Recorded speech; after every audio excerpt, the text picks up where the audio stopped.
wow. Look at the boy. Right, we got loads here, right? Lots of different things, all from your Instagram. No word of a lie, went back to the beginning. Yeah. Like first ever Instagram you posted. I don't think it's in here because it was probably something dreadful like a plate of food or something. Yeah, dude, you know, Instagram in the very beginning was such a painful representation of who humans were. I think the first picture I ever posted was a flower with a bumblebee on it. There you go. I love bees, and I was like, I guess I'll post this. Now look at it. This one was a more recent photo, but we'll start with this because it's clearly you at your youngest. That's Hunter, I believe, in sophomore year of high school. Did that Hunter ever believe or know that you would go on to be the personal athlete you are today? You know what's funny? I think there's this one right here, and that's, no, that's a different one. I had a post, I posted a note from my grandfather, and he kept on telling me, Ooh.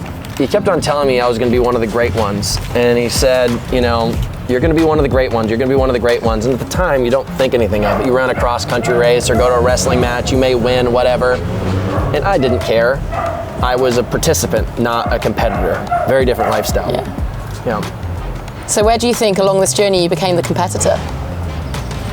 At the age of, 19, I had just got out of rehab, and I basically kind of lost all opportunities that other kids had earned through scholarships or whatever, you know, pick the school of their choice. I didn't get to do that. And I was just in a lot of trouble, and I was kind of on, I was on the edge of it, like, you know, of everybody's patience with me. Some people just were completely, I was out on their, out of their lives. And I recognized when I showed up to school and I tried to get on the wrestling team that I was not wanted there because I had not really earned a spot, and everybody had kind of earned a spot.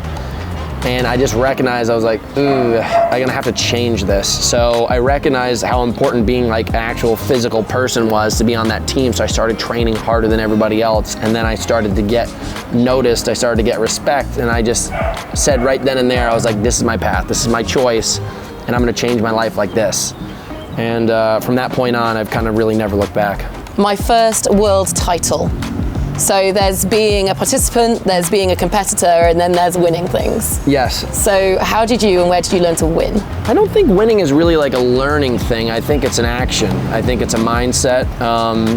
You know, as I was just saying, there's participants and then there's competitors, and you can tell just by looking in someone's eyes, like who you're in the water with. Like if you look at the pictures of a great white shark, it's like that dark eye. And you're like, I'm screwed. Like this thing is a killing machine. It's not like this cute little twinkle to its eyes, and it's like, this is a vicious monster. And from that boy to this man to this guy right here who's just like a world destroyer, I think it just became something that evolved. Like I could beat the crap out of that kid right there. Like I could literally fold him into a piece of paper. But that guy could beat this guy, and every iteration I keep on getting better. I mean, I miss those days. I was a wild, rambunctious guy who lived on an air mattress in Colorado, but it was a good start. So Spartan racing was such a huge part of your life. Yeah. Where did it switch to this sport?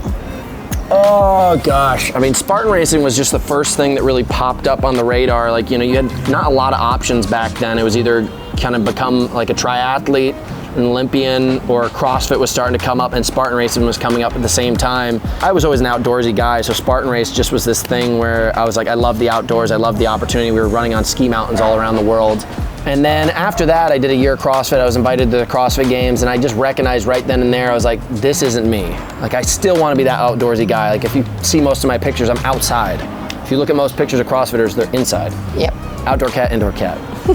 And I got called to have a meeting with Christian in 2018, and he invited me to come compete, and I spent a whole year kind of ignoring the guy to focus on CrossFit. And at the end of it, it was just this kind of serendipitous moment. I ended CrossFit, and the first one in the United States was 2 months later. Showed up, beat everybody in the prior world champion my first race, and it was just a moment where I was like, this feels right. It's just the perfect balance. And you titled yourself Professor Hunter McIntyre. That's right, dude. You got the option back then. You like that? You gotta be clever, you gotta be witty. Where did that name come from? Well, that's part of this guy right here showing up on this position, because, you know, I always was kind of a class clown. I was always looking to have a lot of fun, and it just seemed right to choose the professor option because I'd never seen it before in a sign up. So I was like, Yep, I'm going to take that one.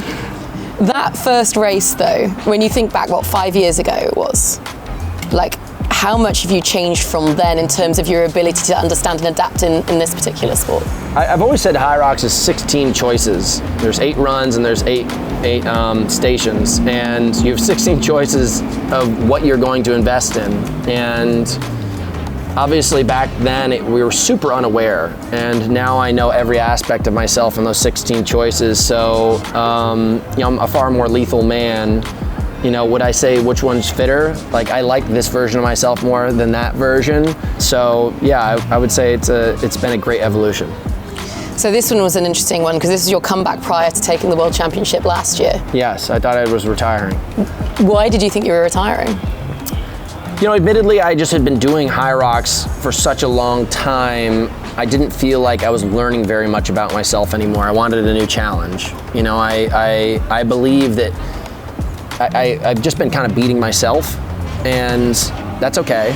There's a lot of athletes that just have to beat themselves, and when I kept on going deeper and deeper, I just wasn't finding more. I wasn't finding more substance in it, and I knew because of my grandfather, who's somebody who's very important to me, Will Garahan, he basically was obsessed with the Olympics. I was like, I'm gonna go be an Olympian because that's something our family has never earned, and I wanted to go the route of the Olympics. So I picked up canoeing and I started training for canoeing. So good. Through not knowing the sport well enough, I missed my opportunity to qualify. I still have ambitions to go back for the 2028 Olympics. So I had this moment where I figured out, I was like, fudge, I just missed the qualifier, I can't do this. And I sat down and I was like, what am I gonna do with my life? Holy crap, I just quit what I was doing before and now I'm in the water with a boat. So I just called a couple people and they're like, just go back to Hyrox, give it one more year. And I came back with fury. And it's been that ever since. Well, that's really interesting to kind of, I guess, what you are experiencing now for me, because if you felt there was nothing more to learn, then how do you explain you hitting some of the best numbers you've ever had across multiple domains when it comes to your training now? I just decided if I was going to really come back that I needed to transform in a way that I had never seen before. I was willing to go to places that I hadn't gone, and I was willing to do things that I hadn't done. Because, I'll admit, like, if anybody pays attention to me closely enough, like, I party just as hard as I train. And there's nothing wrong with that. Like, I go out to dinner and I enjoy life. I travel with a beer in my hand, and I decided that I was going to tuck that away and I was going to really just look at the scale. I say, everything that stands on the scale every day is just weighing myself in the right direction or the wrong direction. So that's what you're seeing now. So this guy winning World Championships last year, was that a bigger personal win than perhaps a lot of us realized? I think last year's win was just one of these kind of things where it was just like I'm not participating in the sport, like I'm dominating the sport. Like, I'm not going to show you guys just a version of myself that I've been enjoying and I will give haphazard energy towards. Like, this is focused. And I wanted to show people that I would dominate, and I've been doing it ever since. Like, I made sure the next race that I came back would be a world record, and I think for the past 3 years, every single time I race, except for in Anaheim, has been a world record or a world title. Leads very nicely onto that Instagram that you put up, in which you basically said that since 2022, you've either won a world record or a world title. What happens if you're racing and you're not on time for either, or you're having to fight with the front for the world title? I mean, like, a world title is honestly a different race than a world record. I think if you're smart about a world title, you're a little bit reserved so that you don't do what I did in Anaheim, where I went out and the first 2 laps I ran at a 5-minute flat pace, which nobody does. But that's the only way to ever get the world record, is to do what no one's done before. So that's what I tell people. I'm like, you have to, like, you're gonna have bumps and bruises and cuts on yourself if you're going to places no one's gone before, because it's not a polished path. And, a world title, like, we're all gonna go to an ugly place, but it's the most strategic race of the year. And my strategy is sound, it's unstoppable. What's also quite nice about your story is, whilst you're dominating now, in the process of your last couple of years of racing, you've also learned how not to be the winner as well. And I think a lot comes out of not winning and what you learn about yourself? I mean, you just have to make choices. I mean, that was a person right there where I told you, like, I spent my summer where I lost the world title in 2021, like just kind of drinking beer and hanging out with my family because it was COVID. Like, we never knew when another race was going to happen. It would always get delayed or pushed off. It was, you know, up in the air. So I kind of let go. And like, I can tell you right now that I think about that day constantly. And I think about 2021 World Championships constantly. And I hate that. Not in a way that's like sad, but just a way that I'm very aware of what I don't want to be. I feel like it says a lot about you and your like mindset in terms of what winning kind of means to you. Winning's a choice. It's just a choice. I wanted to ask you, and you put up this Instagram, but winning's a choice, so there you go. That's another one. But you put up an Instagram, this was before I looked through all of your Instagram actually. I wondered like if there was an inspiration, and obviously you've mentioned your granddad a lot, but as to kind of people who have motivated you when you were younger, and this person came up and I didn't know who it was. Dave Scott and Mark Allen, they're the cover of my phone right now. Yeah. That was the first event that I think I ever like actually became obsessed with.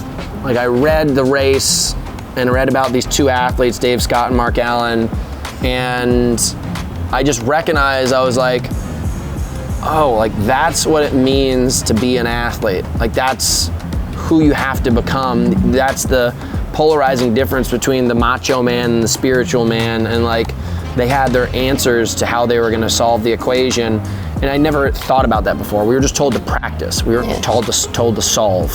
And these were two guys that were solving the greatest problem in the world at the time, which was the Ironman. And now, you know, we've progressed onto sports like Hyrox. So it's just a very, very unique experience. And these two guys were the first people I ever became obsessed with in sport. Are you still obsessed with sport, testing the boundaries of it, what you are capable of? I mean, for sure, dude. Like, if I had had my 5th world title in Hyrox, I'd probably be done already, and I would be on my way to paddling. I'm obsessed because I want to figure that out. I'm like, I have to get those Olympic rings. So, you know, even though I'm in this room racing this race, I'm racing the hardest mountain bike race in the world 2 weeks afterwards. Which one's that? It's called the Ultra Somfy. It's across like the entire mountain valley of Chamonix for 140K. Because you were in Chamonix before coming here, right? Yeah. Yeah, amazing. How has all of this life of photos, we'll ignore the fact that they're half Instagrams, how is it built to this moment and what you want to achieve here this weekend?